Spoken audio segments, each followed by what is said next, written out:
Up here. Broken the gun. Might be a solo. I don't know unless. Got like 3 headshots on him.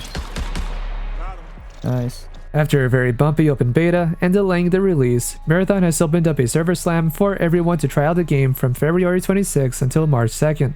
With a new coat of paint and some changes to the gameplay, everyone can now experience what this new version of Marathon has to offer. And while they've given us a week to try out the game, it only took me a couple of hours to reach my conclusion and never touch this game again. Keep in mind, I did my best to not watch any videos on this new version of Marathon, positive or negative, before playing the game and making this video. This is my own personal experience with Marathon. I'm not here to repeat what others have said. Shout out by the way to True Doom. He enjoys Marathon far more than I ever could. I got to tag along with him for a few raids to record this footage and put my thoughts together.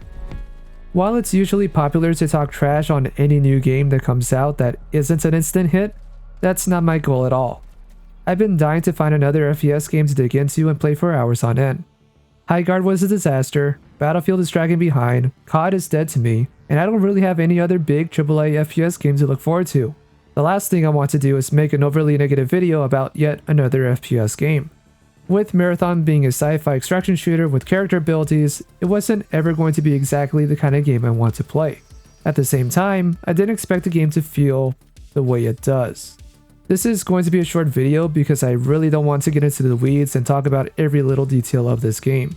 I was already losing focus playing this game before I hit the 1 hour mark of playtime. The sooner I can get done with this video, the better. If I told you about a new game coming out with a sci-fi setting that has character abilities, you'd likely imagine the game would feel somewhat fast-paced. The time to kill may feel relatively long compared to other shooters, and the PvP should feel like these long, epic gunfights, occasionally being interrupted by the PvE bots.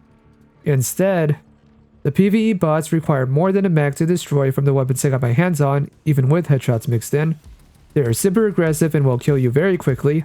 You can't run while reloading your weapons. The game has a stamina meter, and if you use it up, your character overheats, and you can barely move and are unable to use your abilities when you're overheated. There's a grenade that instantly overheats your character from 0 to 100. PvP fights are over in an instant, and so on. If I was given a single word to describe Marathon, it's sluggish. Which is ironic given the name. It's not that I necessarily want Marathon to play and feel like Apex Legends, but Marathon feels painfully slow. As I had quickly mentioned, the game has a stamina system where your character can overheat. Your character's abilities are also tied to this system. So if you overheat, you also can't use your abilities. That's perfectly fine. I don't mind a little bit of risk versus reward so long as you have plenty of stamina to work with. However, there's also a grenade that impacts your stamina. Apparently, it can just max out your stamina bar and instantly overheat your character. Why is this in the game? Granted, I'm sure there are going to be upgrades and perks where you'll likely be able to have more stamina and reduce the effects of any grenade, just like any other extraction shooter. At the same time, the grenade shouldn't be so potent that it can destroy the base stamina players have. At worst, it should use up half the player's stamina. This is kind of a trend that the game has. There are a number of items and weapons that are so powerful, they just shred through the little bit of armor new players have access to. This also isn't an issue with geared up players fighting new players either. Anyone can get access to decent weapons relatively quickly.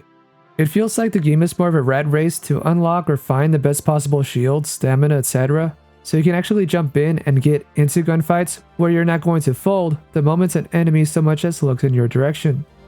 Which means you won't get to experience how the game is actually balanced until after you do a lot of grunt work, upgrade your character, and store a fair amount of gear. To me, that seems to be what they're going for. Make players want to either quit instantly or try and slog through the painful early game progression.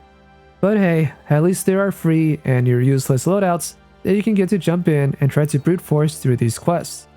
Consider it like playing Dark Souls, but instead of trying to fight anything, you're just trying to get done with quests while running into other players. You know what I would much rather do instead? Play a single player or co-op game where the story isn't going to be constantly interrupted by players. Because I honestly have no interest in the PvP aspect Marathon offers. As for the PvP shooters I have to play, I guess I'll be sticking to Battlefield and Marvel Rivals. That's really all I got right now.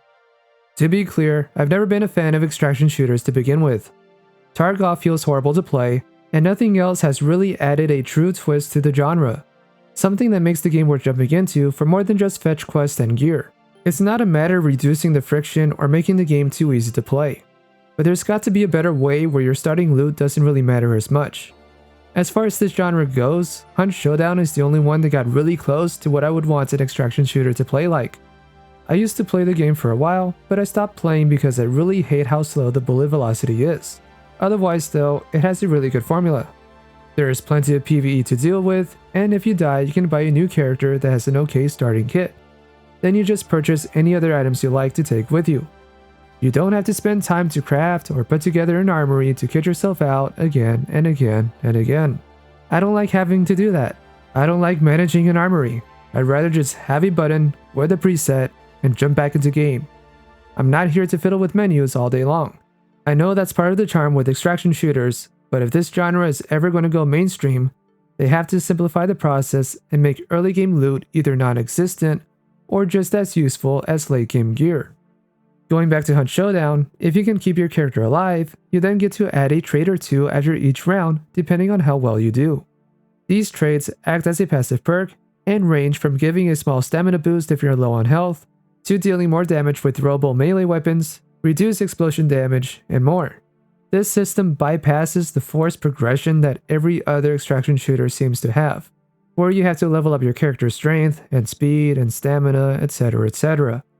I really hate those RPG elements in my PvP games. Unless they're temporary and easily accessible like in Hunt Showdown, or are fairly light like they are in Arc Raiders. Marathon feels like it should play differently than what it does. Instead, it treads the same path every other extraction shooter has laid out, while adding little to no new gameplay features that doesn't really make a difference to the overall experience. That's all I got to say about this. Let me know whether you're enjoying Marathon and if you agree or disagree with my take. But until then, I am Mr. Rain, and I can't wait to delete this footage. See you next time.